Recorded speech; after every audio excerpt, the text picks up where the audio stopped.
So we've got the my roll ball. We've got the slow-mo screen in action or setup. You've given a million lessons. I know that too. How do you put it into your lesson process? When and how? Well, I got to tell you, it's almost immediate for me. Okay. I start with a mirror, an eyeline Okay. mirror on the ground, just to check setup. Okay. Okay, setup, and let's see you roll the ball a little bit for me. Okay. From there, I go right into the slow-mo screen because we have to correct some of those flaws, those faults first before we can ever start thinking about trying to make some putts, because this certainly could contribute to putts not being made if the ball is up in the air and rotating and skidding and so forth. So we have to get them in position where they can roll the ball immediately. Okay.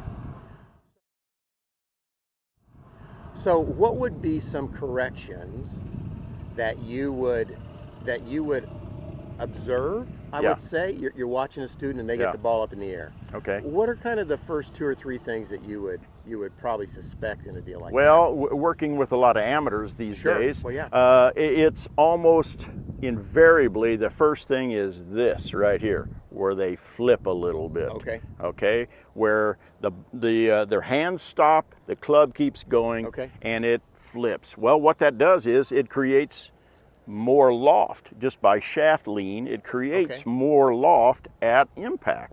Okay, so more loft at impact gets the ball up in the air. The other thing that could potentially happen is just the way that they set up. If they set up with their hands backwards rather than leaning forward, all it does is, again, create more loft.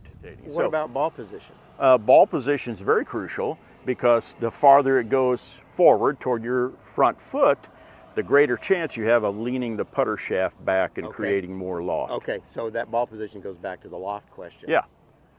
And I would assume it's the opposite as well, right? If the ball position was too far back, you'd probably beat it in the ground. Yeah. Yeah, we don't want that either. Yeah, we don't want that either. Well, we don't want to see an immediate rotation like that, very, very dramatic. Topspin. Yeah, it's great topspin, but it's still going to bounce before it gets on the grass tips and rolls. So what we want is just something where it just starts to gradually rotate in the first 2 or 3 frames. So let's talk for a second about side spin, because that's when I first saw my stroke with the slow-mo screen, and you were making fun of me, kind of like that.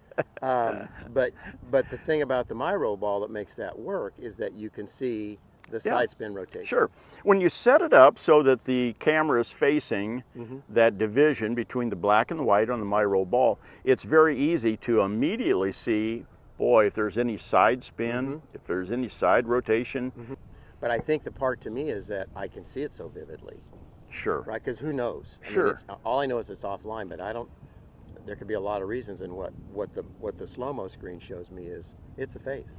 Well, there's a lot of methods out there to show you whether or not the ball rolls or not, but there's hardly anything out there that can show you if we're creating that backspin or side spin.